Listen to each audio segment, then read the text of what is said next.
Hello, good morning, good afternoon, good evening. So happy to be with you again. It's been a minute, hasn't it? I've been busy. Deadlines, you know how it is. When you're a freelancer, there's always deadlines. But I have actually been telling my clients to back off, give me some more time, and they're willing to listen. And I just really have been feeling like recently that not only should I want more for myself, but I should demand it. I should demand more for myself. And so that's what I'm trying to do. Today I had a really interesting conversation with my friend, and it was about fulfillment, feeling fulfilled and maybe feeling like the life that you're living is not fulfilling. It's not giving you what you need.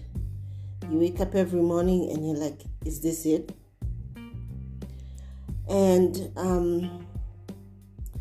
I really felt the weight of the responsibility that she would choose to speak to me about it rather than anyone else in her life. And I just felt like I was just fucking up, Like, am I telling her the right thing? Should I give her advice? Should I just ask her, should I turn into am I a counselor or am I her friend, And am I saying the right thing? I always feel like I'm saying the wrong thing. Even bringing up my son, right? When he comes to me and he has an issue, whatever I say, I always feel this is the wrong thing.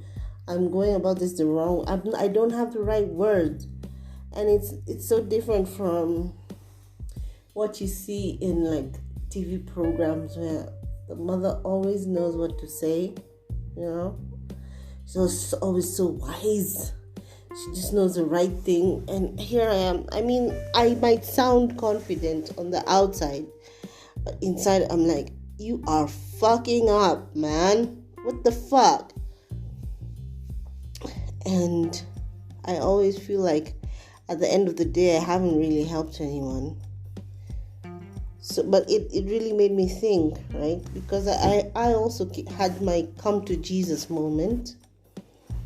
And the funny thing with come to Jesus moments is that once you have them, it's like the universe adjusts itself to make it possible for you to change your circumstances if you want to, right? So for me, when I had my come to Jesus moment, the first thing I did is to cut my hair. Just cut it all off. It was a perm. I was like, fuck that shit. I'm going natural. So I cut my hair and I just started to grow it. My hair it's really, I love my hair. My hair is beautiful. My hair grows, especially when I cut it. Cutting my hair is like telling my hair, time to go into overdrive. And I really enjoy the process of growing out my hair, right? I have a really round face and it's probably not suited to short hair, allegedly. But, I don't care. I love it. I love myself. I have no problems with how I look, regardless of how imperfect it is. So I grew out my hair and then I thought to myself, is it now? Is this when I put dreadlocks on my hair? Because seriously, to tell you the God's honest truth, I have wanted dreadlocks since I was maybe 11 years old. And it was always like a dream. I didn't really ever think that it would become reality. But then at come to Jesus moment, I was like, is this it? Is this the time? Is it the time to put dreadlocks on my head? And I looked around and I'm like, what are you waiting for? Are you waiting for a bell? What is stopping you from putting some fucking dreadlocks on your head? And the truth was, there's nothing, just my own fear of oh, what will people say? Oh my God, my boss, my job. Oh, I'm a single mother. People will look at me funny. But the thing is, at the time, Christopher was at Ligindogo. Ligindogo is literally Kiswahili for Little League. But it wasn't baseball or nothing. It was football, soccer. So, and I knew at least 3 other mothers who had dreadlocks, really long dreadlocks.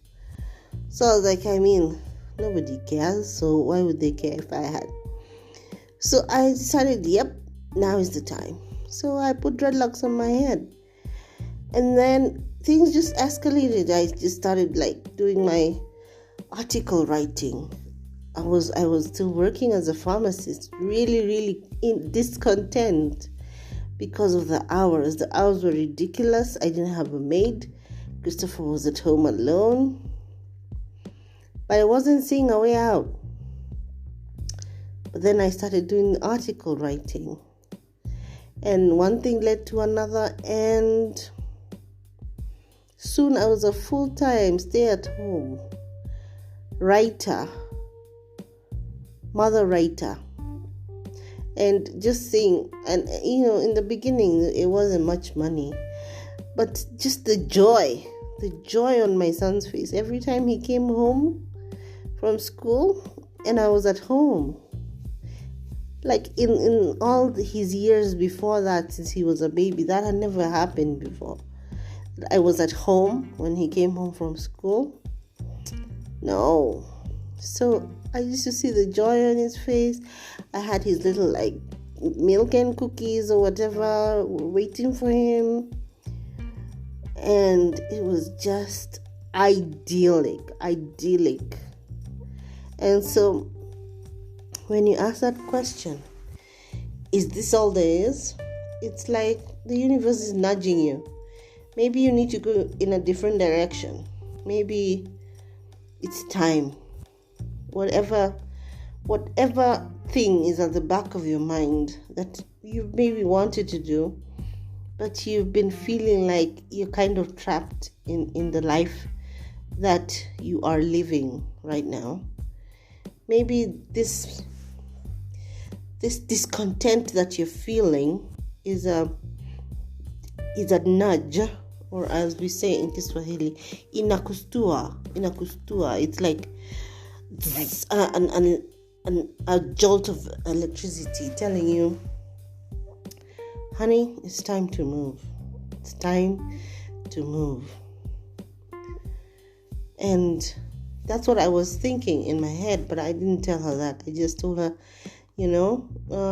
maybe you need to find your bliss, find what makes you happy. If you don't know, I think that's what the 40s are for, seriously, because in the 20s, you're just struggling to find your footing, and in the 30s, you're struggling to stabilize your finances and maybe bring up your kids if you are lucky enough to have them early. But your 40s, you have a little more time to think about who you are and what you want and what is your purpose in this life, right? And I just listened to Janaya Khan's sermon a few hours ago, and she was talking about how the white supremacists have patriotism, heavily in quotes, but what they have is purpose. And I was like, what is my purpose? And that's weird because also 2, 3, 4, 5, maybe a week ago, I was listening to Jensen Ackles, or he who plays Dean Winchester. He was on a podcast. He was on Michael Rosenbaum's podcast, and he was talking about how being on lockdown had skewed with his idea of what his purpose is, and he was feeling lost. And then he had to push those feelings aside and look around him and find purpose in the things that were around him.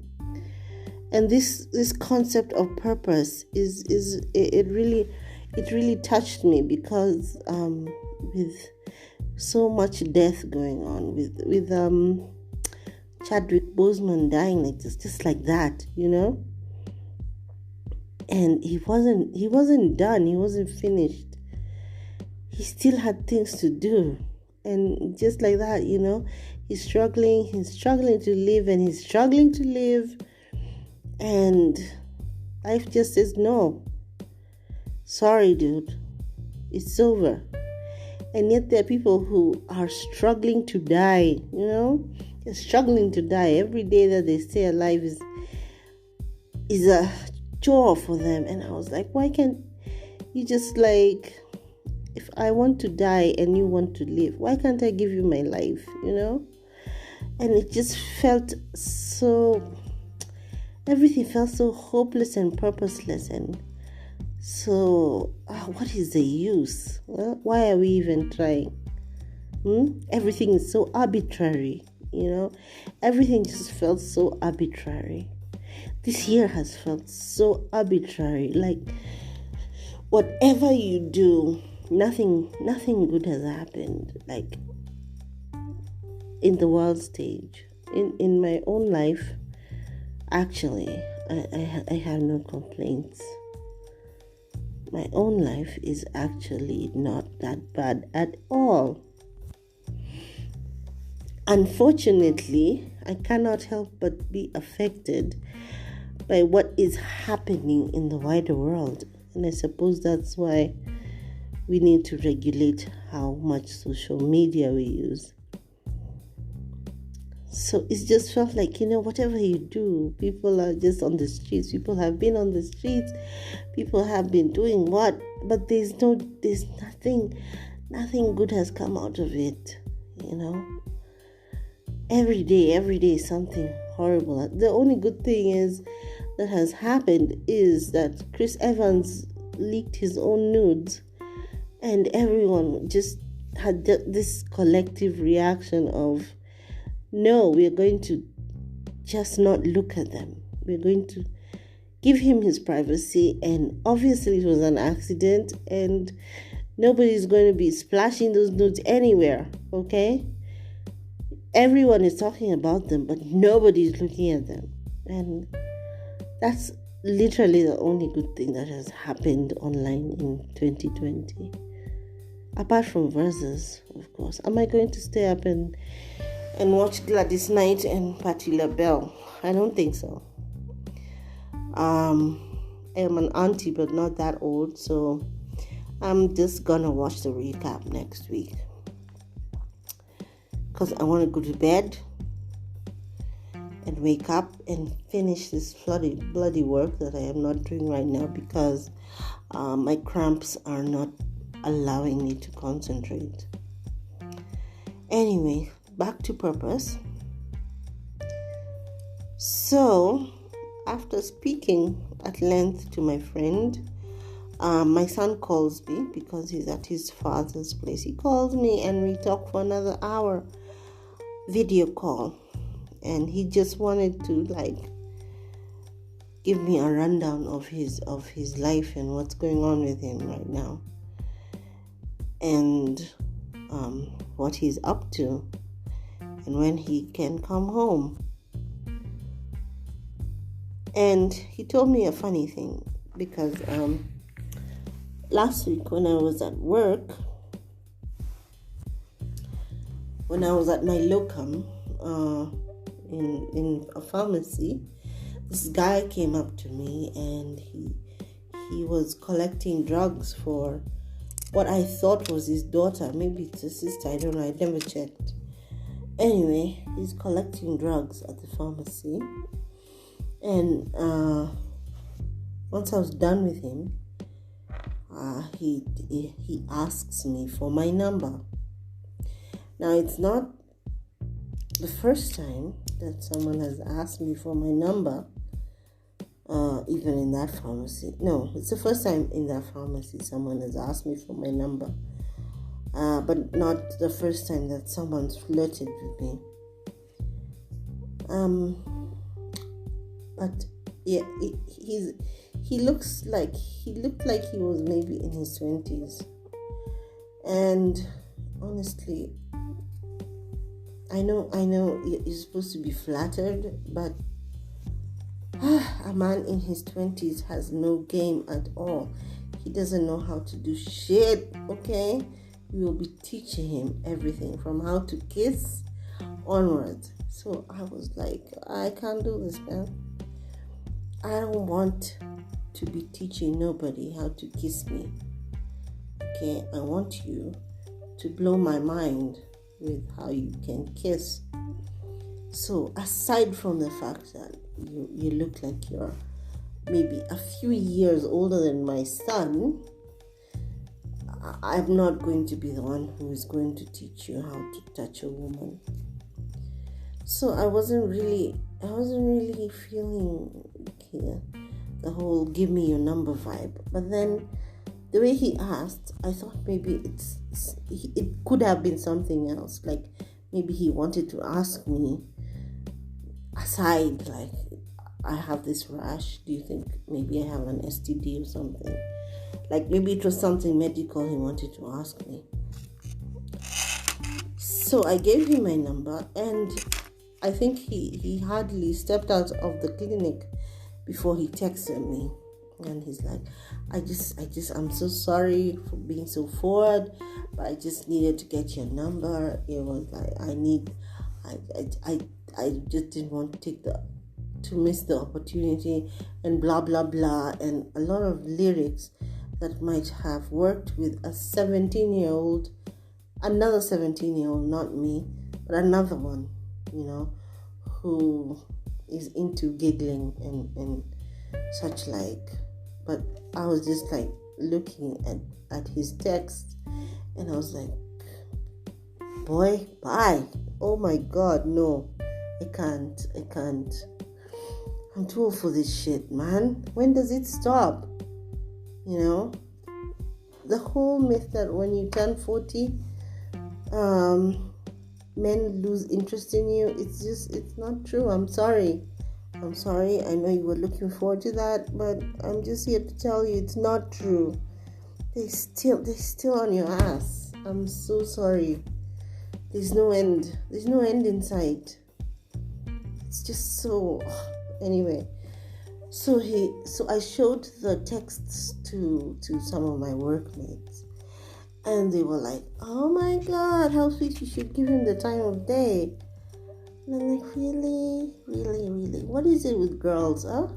What is it with girls? We always want to, we need to, we can't like, there's no ever, I have never told a girl, oh God, this guy's just on my ass. How do I get rid of him? And have her tell me, well, you could try. No, it's on. Oh, why don't you give him a chance? Oh my God, he's so sweet. Look at him. He's really begging you. Really? Oh, why do we do this to each other? Why do we do this? I don't know. I mean, everyone. I showed it also to my friends, my real friends, and like just the same reaction. Either just be entertained, enjoy it, be entertained, or give him a chance. I don't want to give him a chance. I don't want to.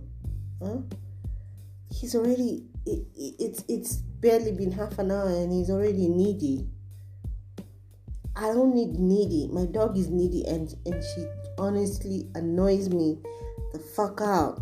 But at least she's useful to me, She guards the compound, She's a deterrent. What use would this guy be to me? No use. He's probably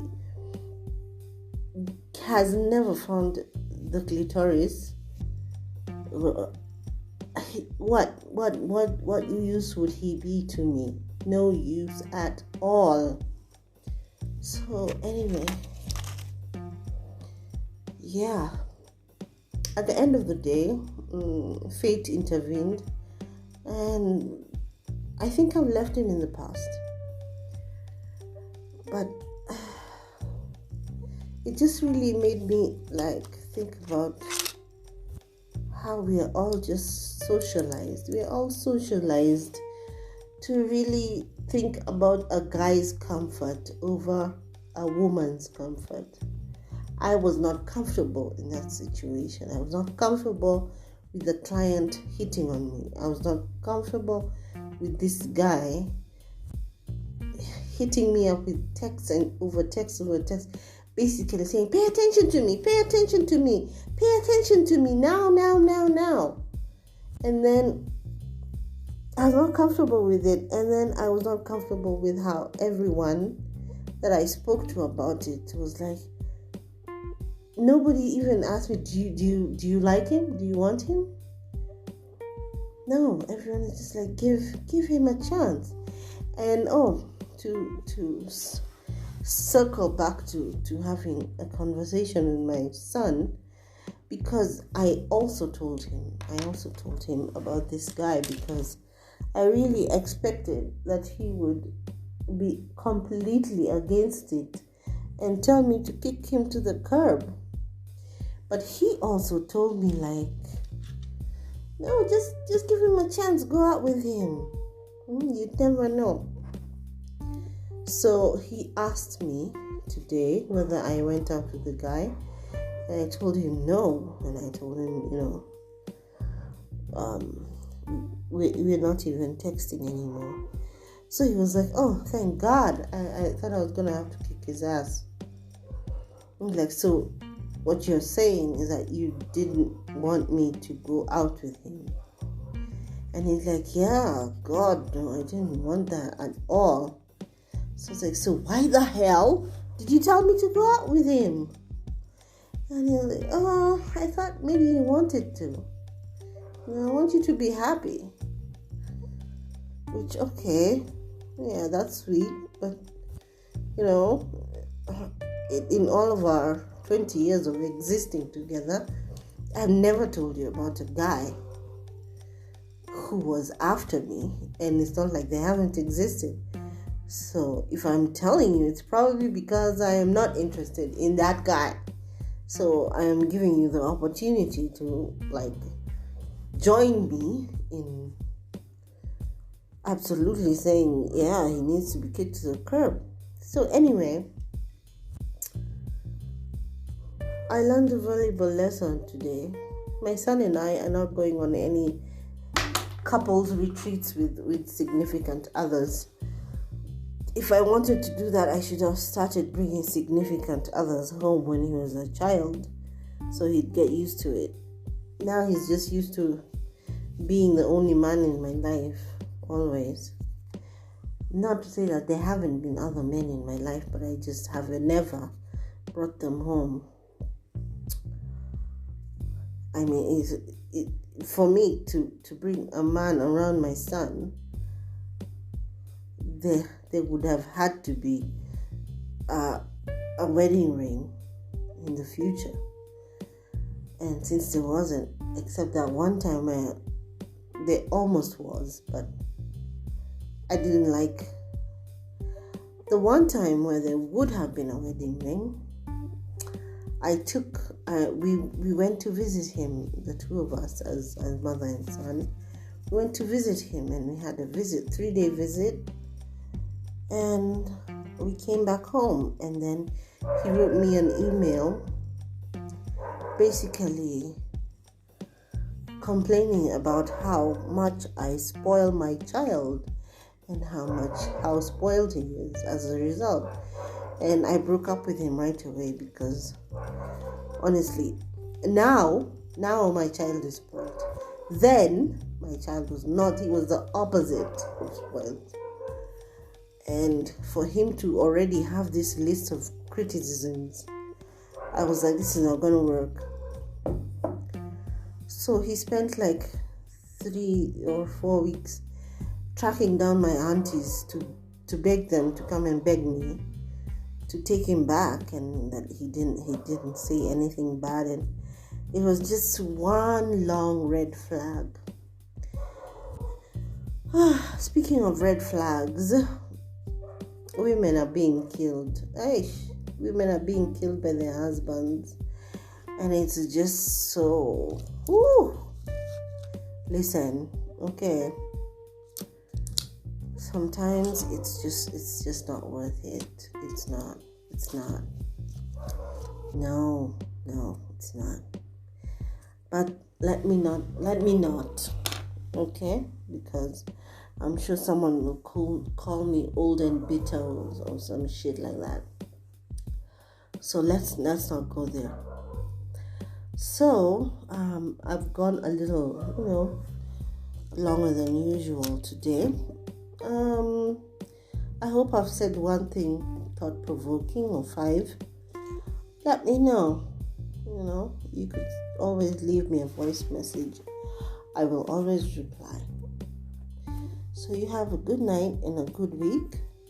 And let's hope that something nice happens to the world. Climate change is real.